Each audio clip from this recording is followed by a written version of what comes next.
E nós vamos, irmãos, então também abrir nossas Bíblias nessa mensagem bíblica pela manhã, sobre planos bem-sucedidos. Planos bem-sucedidos. E à noite, se Deus permitir, também os infalíveis planos de Deus. Provérbios capítulo 16, versículo 3. Provérbios 16, 3. Tem crente que tem uma memória muito boa, e alguns vão de lembrar que no início de 2018, ou seja, 2 anos atrás, já pensou?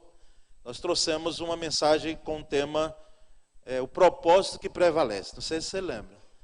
Propósito que prevalece. Foi no primeiro domingo de janeiro de 2018. E agora nós voltamos com o tema sobre planos, sobre propósitos. Hoje pela manhã voltado um pouco mais para nós, crentes em Cristo Jesus. Pela misericórdia de Deus, temos recursos da palavra para fazer planos bem-sucedidos. E à noite os planos de Deus, que são infalíveis. Provérbios 16, 3.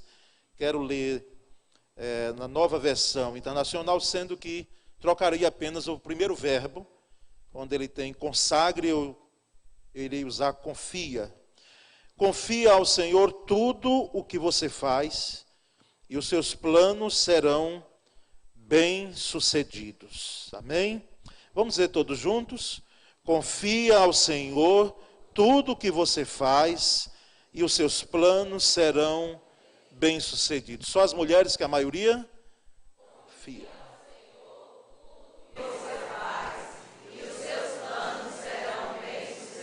Os homens, confia ao Senhor.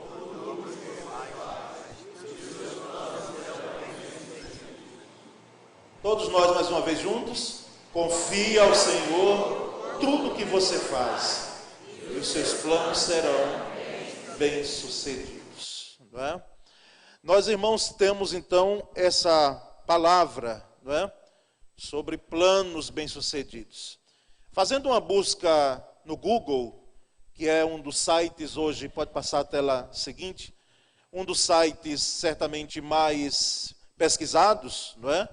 O Google, há como você ter um resultado de pesquisa, pelo menos na língua portuguesa, quando você busca uma palavra, ele dá mais ou menos lá a quantidade de buscas daquela palavra. E fiquei um pouco surpreso, não é? Nem tanto com a primeira, porque já tinha ouvido em noticiário. Quando nós buscamos nesse site de pesquisa a palavra planos, os que aparecem em primeiro momento são os planos de operadora de celular, com 251 milhões de buscas por essa palavra. Então, planos de celular, não é o que o brasileiro, pelo menos, está muito interessado. Planos de operadoras, e já foi feito pesquisa que todo brasileiro tem pelo menos mais de um celular, e hoje tem mais de um chip, porque o aparelho possibilita isso.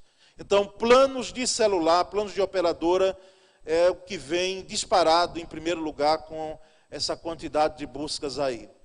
E em segundo, os planos de saúde, com 120 milhões de buscas, pela palavra planos, voltadas para planos de saúde. Não é? Aqui vale um alerta nosso mesmo, de que nós não temos ali planos mesmo de salvação, não é? Planos espirituais voltados, porque espiritual é muito vago, mas voltado para Deus, Senhor absoluto, não temos. Eles vão aparecer depois lá, e nem se compara a essa quantidade de busca.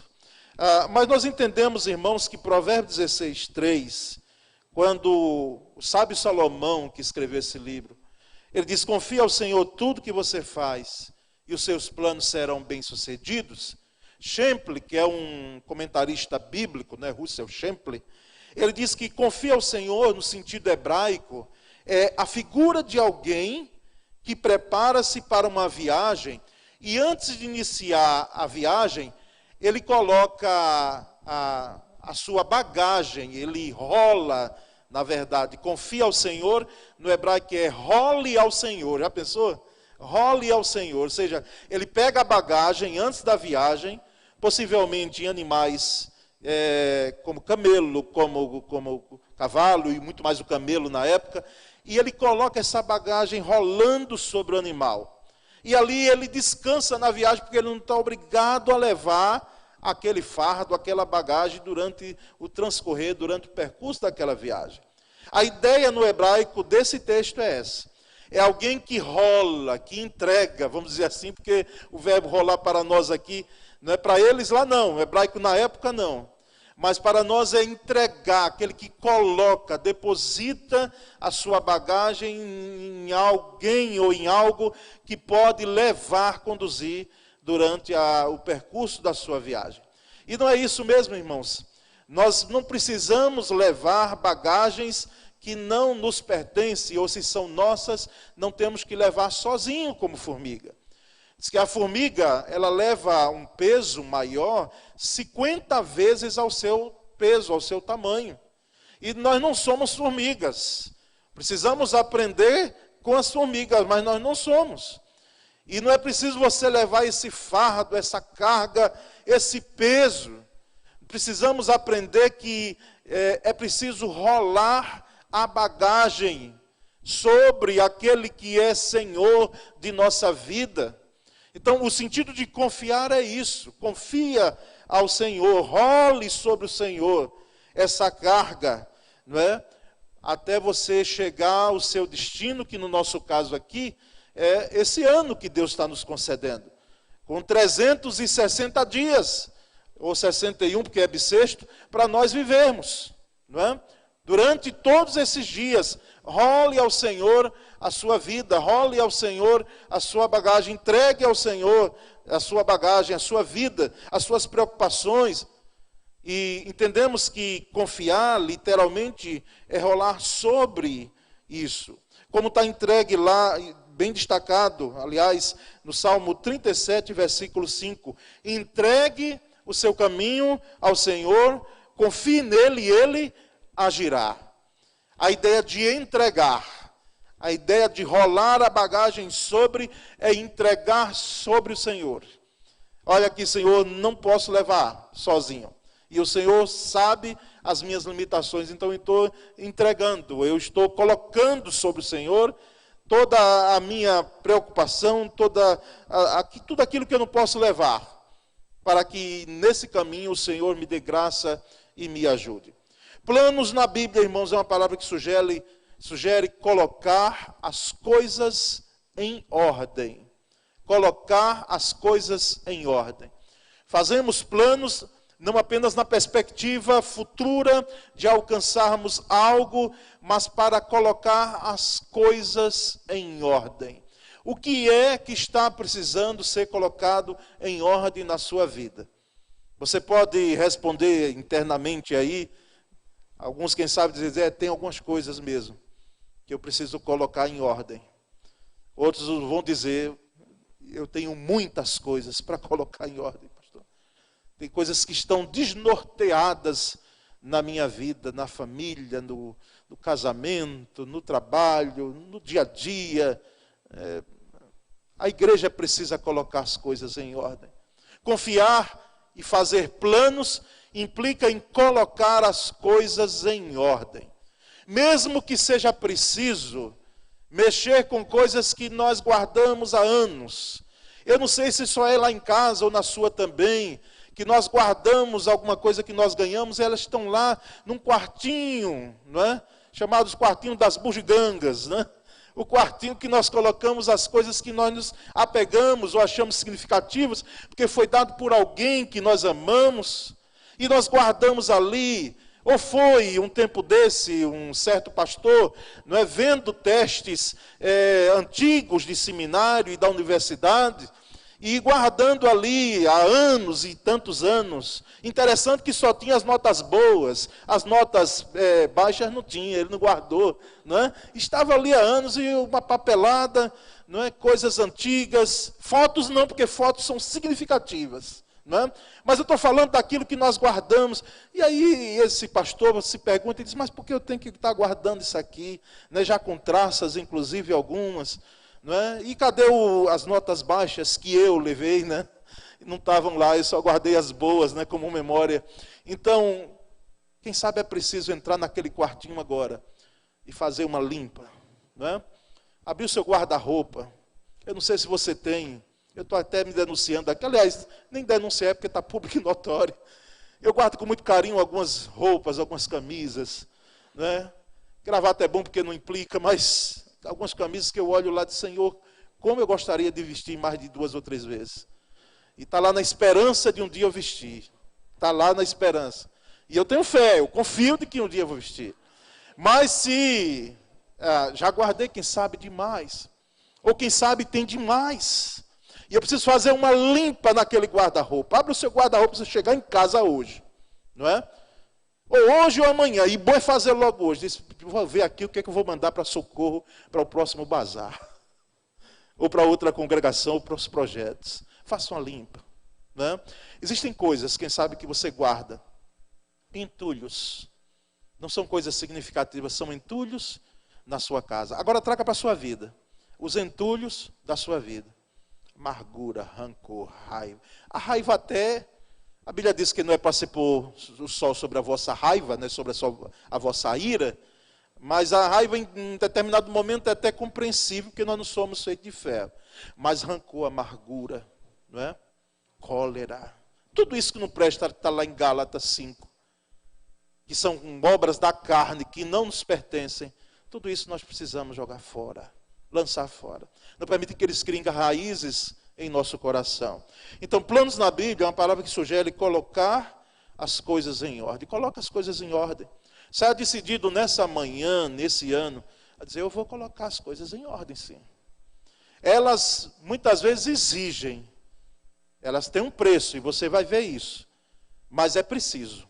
E o meu objetivo nessa manhã, agora eu estou entrando na mensagem, é trazer pelo menos alguns aspectos, algumas saídas, alternativas, e tenha como ordem, palavra de ordem, porque alternativas, conselhos, a gente segue se a gente quiser.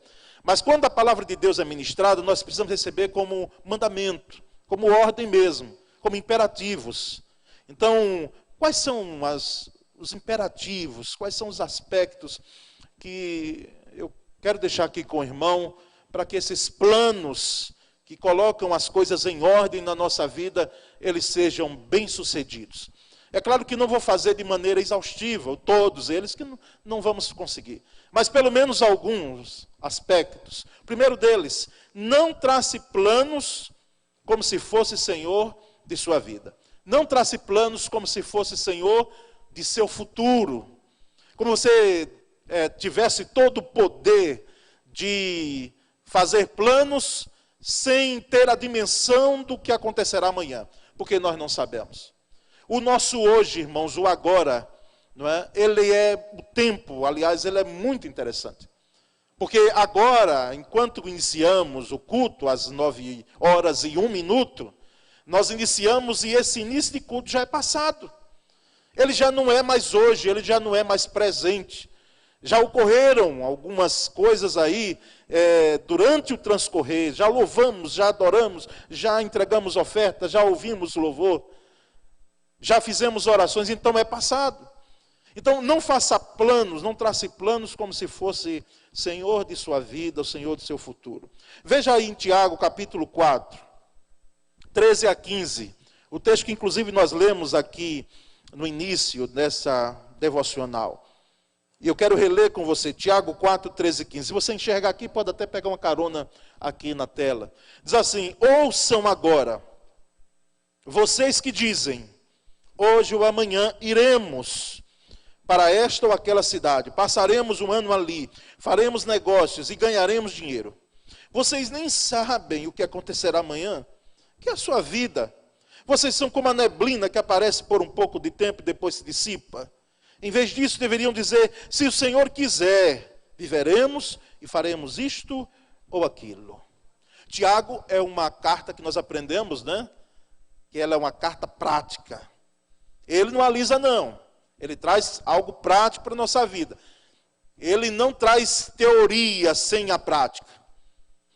E é interessante notar que ele lembra aqui nesses versículos que muitas vezes em nossa vida nós fazemos os planos como se fôssemos Senhor de nossa vida e Senhor do futuro, e é interessante notar pelo menos alguns verbos aqui no futuro. Iremos, amanhã, hoje ou amanhã, iremos. Note que está no futuro. Para esta ou aquela cidade, passaremos. No futuro, um ano ali, diz até o tempo, um ano. Faremos negócios e ganharemos, tudo no futuro, como se o futuro fosse algo que estivesse em nossas mãos, e nós tivéssemos o poder de que nós estaremos realizando essas coisas mesmo, porque somos Senhor de nossa vida e Senhor do futuro. E aí ele vem e diz, olha, o que é a vida? O que é a vida? Somos, irmãos, muito vulneráveis. Muito vulneráveis. A nossa vida é um sopro. Ele usa aqui a metáfora da neblina. Nossa vida é como uma neblina que aparece por um pouco de tempo e depois se dissipa. Em vez disso, em vez de você traçar planos como Senhor do futuro, como Senhor de sua vida de alto a baixo, na verdade você é responsável por ela, mas Senhor dela. No nosso caso aqui, existe um Senhor absoluto que cuida de nós, e não apenas de nós, mas de todos os seres humanos. A vida da humanidade, dependendo de qualquer nacionalidade, cor, enfim, qualquer outro padrão que queremos colocar, está debaixo das mãos de Deus e nos propósitos infalíveis de Deus. Mas ele diz, olha, antes de você traçar planos como se fosse Senhor do futuro, coloque se, uma partículazinha, se o Senhor quiser. Se o Senhor quiser. Se o Senhor quiser, viveremos e faremos isto ou aquilo. Sabe o que é isso, irmãos? Isso aqui é, você tem a dimensão de que o amanhã pertence na realidade a Deus, e a você cabe confiar os seus planos ao Senhor. Não como Senhor do futuro, mas entregando o futuro ao Senhor. Não como Senhor do futuro, mas entregando o seu futuro ao Senhor. Então ninguém trace planos aqui como se fosse Senhor do seu futuro. Trace planos, mas trace planos nessa dimensão. Eu vou colocar diante do Senhor, vou confiar ao Senhor. Eu vou rolar diante do Senhor a minha bagagem, os meus planos. Mas há um segundo aspecto e uma segunda ordem, um segundo mandamento em relação a isso. Reserve lugar para Deus em todos os seus planos. Reserve. Não que se Deus precisasse de que você tivesse misericórdia dele e reservasse um lugarzinho para ele. Não. É o melhor lugar do seu coração. Aliás, todo ele. Porque se tiver outro sendo colocado como divindade dentro do seu coração, aí você vai ter que decidir. Porque ele não vai dividir a glória dele com ninguém. É sim ou não, como diz. Ele exige exclusividade do coração. Você pode ter outras dimensões de amor. O amor humano, o amor voltado para a fraternidade, o amor de filhos, para quem tem muitos filhos. Mas não é o foco aqui. Então, reserve lugar nos seus planos para Deus. Reserve. Porque veja o que diz o salmista no Salmos 10, versículo 4. Em sua presunção, o ímpio não o busca, não busca Deus. Não há lugar para Deus em nenhum dos seus planos. Não há. A figura do ímpio, inclusive eu estava trazendo essa palavra aqui na quinta-feira, uma quinta-feira dessa, para os irmãos, sobre justamente aspecto de planos. O ímpio é a figura daquele que desdém das coisas de Deus. A prepotência dele e a insensatez é tão grande que a ideia que a língua hebraica coloca para o ímpio é aquele que vive de nariz arrebitado. Já ouviu essa expressão? Nós conhecemos, né? Pessoas de nariz arrebitado, elas não têm condição de reconhecer um Deus que existe, um Deus que abençoa, um Deus que elas um dia terão que prestar contas. Não, o ímpio não. O ímpio, ele não crê e ainda desdém da figura divina. Então, ele não tem lugar para Deus nos seus planos. Ele faz como muita gente hoje, que se não diz, está dizendo lá dentro do seu coração: eu vivo sem Deus. Eu não preciso de um Deus, ó, expressão. Eu não preciso de um Deus para ficar me monitorando. Eu vivo independente dele. Se você não ouviu alguém dizendo isso, a vida dele denuncia uma vida dessa. Como se não houvesse lugar para Deus em seus planos. Não trace planos sem reservar lugar para Deus, para Ele. Inicialmente coloque Deus no lugar devido, no lugar que Ele precisa, que é de Senhor e não de servo. Então reserve lugar para Deus em seus planos. O que é isso, pastor? Reservar lugar. Que Deus seja glorificado com seus planos, do início, do meio e no final dele. Porque se a glória for sua e for minha, se o benefício for só meu, e o nome do Senhor não for glorificado, Deus não terá lugar nesse plano jamais. Por exemplo, eu não sei se passou pela sua mente em você ser rico. Já pensou em ser rico? Ou já sonhou em ser rico? Quem é que nunca... Não é? Porque às vezes a gente pensa as coisas, mas não fala. Não é? Já pensou em ter... E os pensamentos são os mais, assim, sublimes às vezes. Você já pensou quanto você podia ajudar na obra de missionários e, né, de pessoas de sustento de obreiros? O Manaim não seria problema. Nós teríamos a condição de aprontar, porque você, como bom crente, nos daria, não é, uma oferta maravilhosa para que pudéssemos arrumar aquele acampamento.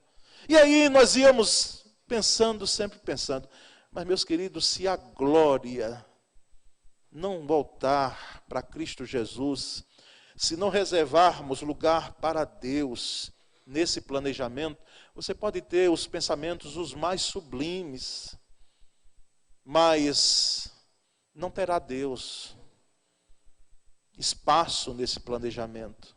Não terá. Você fará como uma figura, infelizmente, do ímpio. E eu alerto, inclusive, a crentes que se denominam crentes, que estão nessa postura. Se não é igual, está muito parecido à postura ímpia. Reserve lugar para Deus nos seus planos.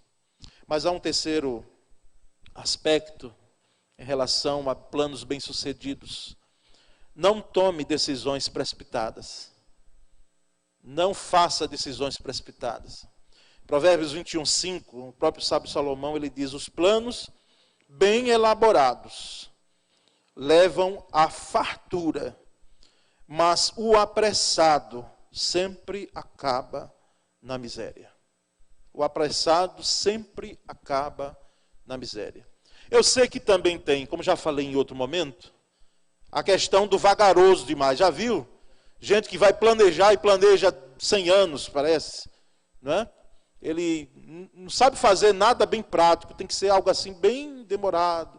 Não é isso que a Bíblia está dizendo, não. Está certo? Alguém quer casar, diz: não, daqui a 20 anos eu casarei. Já pensou, noiva? Deixa esse homem, ele não quer nada com você, não. Namoro e noivado com 20 anos, com 15 anos, 10 anos. Alguns aqui namoraram 10, né? Mas casaram. Vagaroso demais, não. Mas o apressado demais também está no mesmo caminho. Os dois polos que nós temos. Gente que é apressada demais. Gosta de pegar atalhos. Caminhos que o Senhor não está na frente. Caminhos que o Senhor não indicou. E na pressa surgem, porque surgem no caminhar, tantas propostas, tantos caminhos outros. Hoje é porque tem GPS. Mas, meu Deus, se você sair daqui sem você conhecer um lugar, não é? Jamais, Damares, nós íamos encontrar, não é? Aquela bendita do Senhor lá em Natal, em Parnamirim, se não tivéssemos um GPS. Olha que a gente rodou ainda um pouquinho, não é? Que estávamos perto. Ele dizia, chegou o lugar. Mas onde era? Qual deu o número? 2 ruas com nomes parecidos, uma atravessa outra rua, e a gente ficava ali rodando um pouquinho. Mas estávamos lá, chegamos lá. Não é? Quando fomos lá para Natal, para a convenção, eu e Sônia e Damares fizemos lá, porque a irmã, como é o nome da abençoada? Lembra dela lá? A irmã Milka, que foi aqui mesmo da igreja. O filho dela nos viu lá na convenção em Natal agora, que teve ano passado. Ele disse, pastor, eu disse a minha mãe, que o senhor estava aqui, ela disse que é para o senhor ver ela. E leve Damares. Aí fomos eu, Damares e Sônia lá. Não trace planos e vá tão apressadamente a ponto de você pegar um caminho que vai lhe levar a um despenhadeiro. Ou às vezes, na pressa de ter um alimento, você poder se antecipar e não aproveitar todo o sabor que seria necessário para que aquilo fosse feito. Não tenha pressa, não tome decisões precipitadas. Quem sabe desse final de ano para cá, na família, existem decisões a ser tomadas, inclusive entre o casal. Quais decisões que vocês estão pensando em tomar? Será que não há uma pressa nisso? E depois olhar para trás e ficar arrependido e chorando porque tomou a decisão errada? Então, não tome decisões precipitadas. Planos bem-sucedidos, meus queridos, são planos que são bem elaborados. Eu li e ouvi também em algum momento os orientais, principalmente japoneses, né? Não sei se outros dessa linha, eles quando estão para realizar algo, eles planejam, mas planejam minuciosamente, para que a execução seja mais prática possível. Se investe um bom período de planejamento. Se tem pressa em planejar, pensar um lado e outro, fazer as ponderações, mas vamos adiante. Há um quarto aspecto em relação a planos bem-sucedidos. Busque conselheiros sábios. Não busque apenas conselhos, mas busque conselheiros sábios. Homens e mulheres de Deus, que por graça e misericórdia de Deus foram colocados na igreja, estão aqui sentados. Não muitos, não são muitos. São alguns, mas Deus deu a esta igreja aqui, especificamente, gente com sabedoria de conselheiro. Os pastores mesmo nós precisamos ter. E é o que eu peço a Deus, Senhor, me dá. Porque o conselheiro é o seguinte, ele não vai dizer o que você tem que fazer.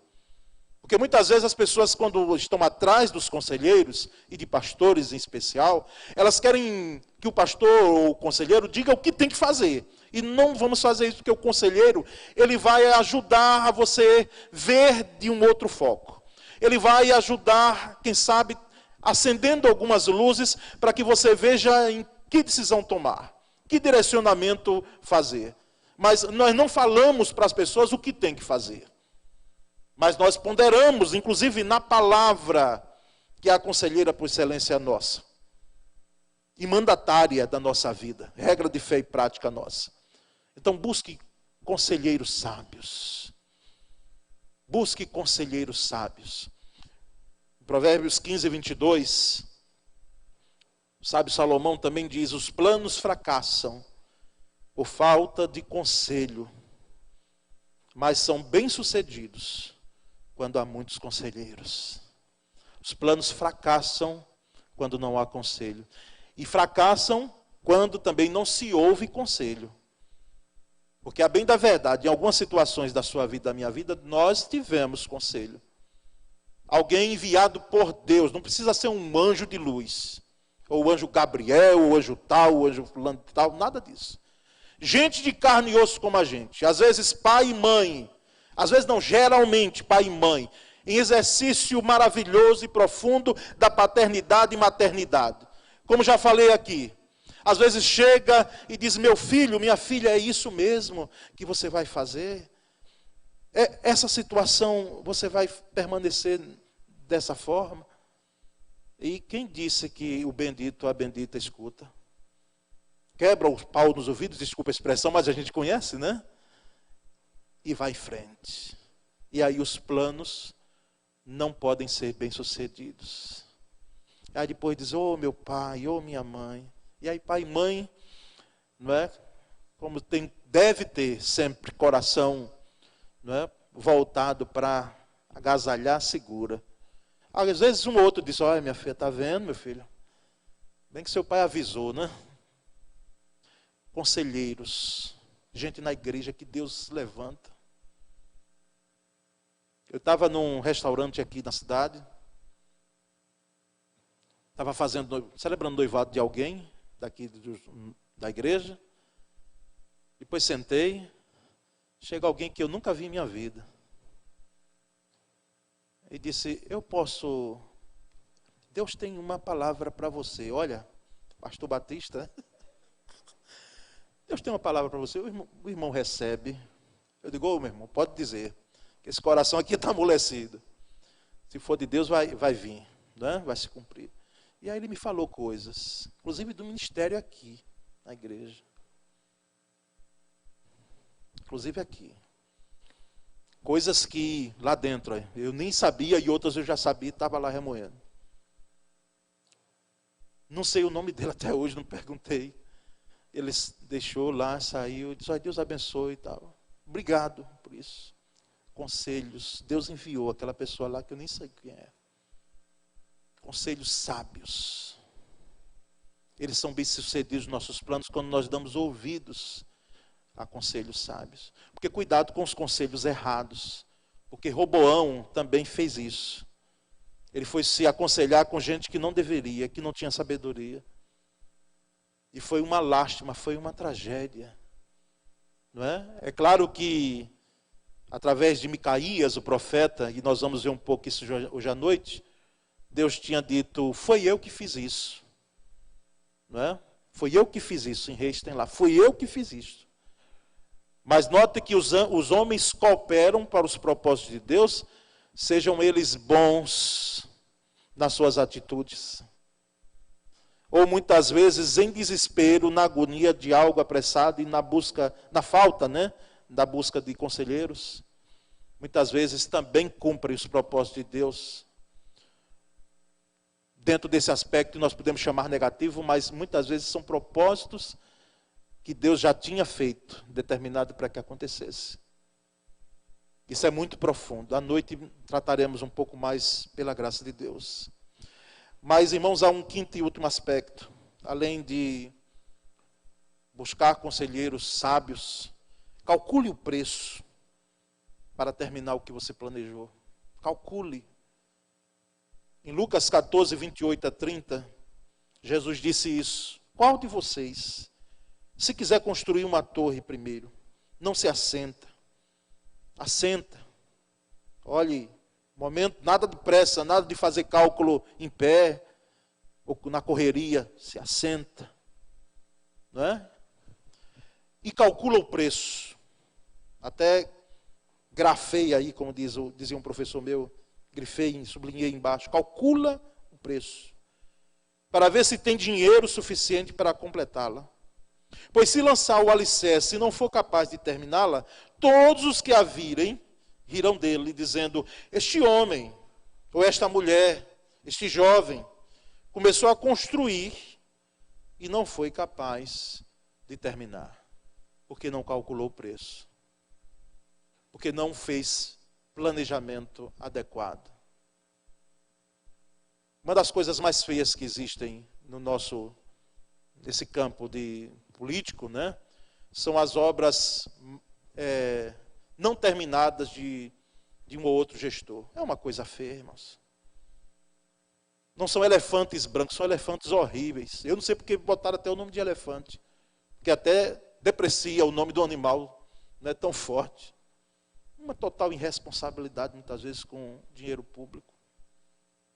E o outro que assume, muitas vezes, usa o argumento das dificuldades financeiras, dos cofres públicos, inundadamente porque começou com o outro, e aí vai.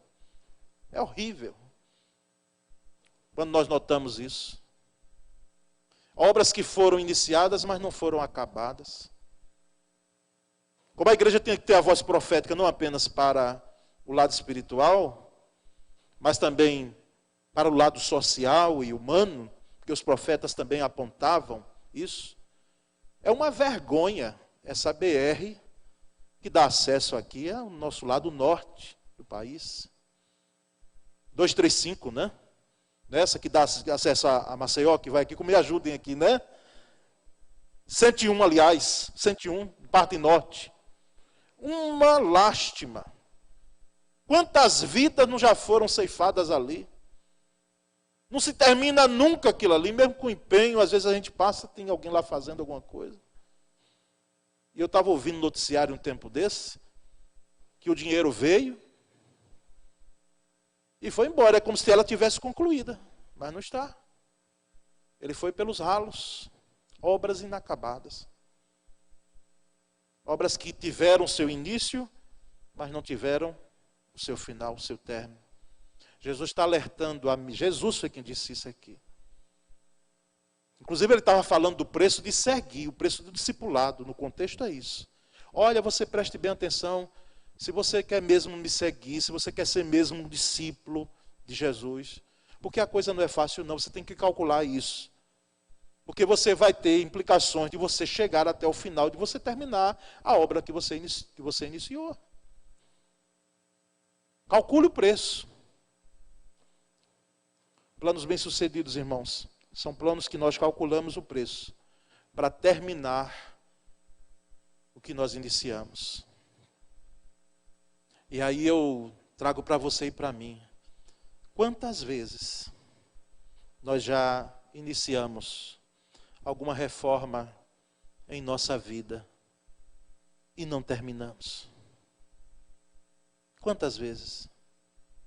Algo simples, das disciplinas espirituais, irmãos.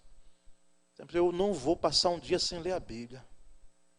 Eu preciso, ele é alimento. Eu não vou passar um dia sem eu reservar tempo para buscar o Senhor em oração. Quantos planos? Quantas reformas? Por exemplo, eu mesmo estou com PhD já em pensar em emagrecer ou fazer uma cirurgia bariátrica. A ponto de ter gente aqui que não acredita mais quando eu falo. Né? É verdade. Quantas vezes eu iniciei um ano ou terminei um ano dizendo, é agora, vai fazer isso. E aí a gente fica protelando, colocando argumentos. Traga isso para a sua vida. Calcula o preço, meu querido. Existem reformas que são inevitáveis. Existem planos que estão aguardando o término porque você iniciou e não terminou.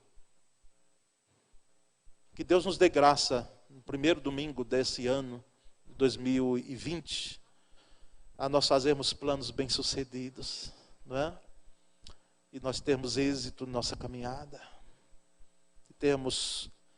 Olha, é uma alegria quando você termina. Pergunta a um estudante de faculdade, quando termina o curso. Eu vejo aqui, é uma alegria. Embora já está visualizando a formação, mas é uma alegria quando termina. Pergunta a alguém que casa, e ele doido para casar, as dificuldades financeiras surgiram antes, mas depois que casa, a alegria de ter a realização do casamento. Pergunte. Pergunte a alegria de um pai ver o filho com seu primeiro emprego. Pergunte.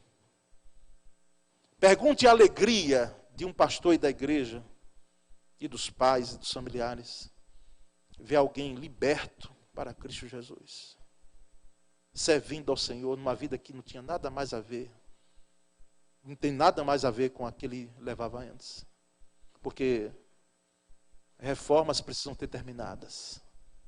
Eu quero orar com você agora, antes de nós entoarmos esse cântico. E você, eu não posso orar por você, você vai ter que orar, Senhor, me ajuda para que os meus planos sejam bem-sucedidos. Ajuda-me, Senhor, que esses aspectos eu possa internalizar na minha mente e meu coração. E eles possam fazer parte da minha vida, se não estão fazendo. Senhor, nós te agradecemos nessa manhã. Nós te glorificamos, Senhor, porque nós entendemos que não devemos fazer planos como se fôssemos Senhor do futuro. Ajuda-nos, ó Deus, a ter essa dimensão, mas rolar sobre o Senhor, confiar ao Senhor todos os nossos planos. E certamente eles serão bem-sucedidos. Nós esperamos em Ti, ó Deus nosso. Nós aguardamos, esperamos ansiosamente por aquilo que planejamos, porque sabemos que quando consagramos planos ao Senhor, eles já não nos pertencem mais no sentido de que algo aconteça de hoje para amanhã, mas acontecerá ao seu tempo, o tempo do Senhor. Nós oramos, Pai, de que sejamos bem-sucedidos nesse ano, em todos os aspectos. Oramos e agradecemos em nome de Jesus. Amém.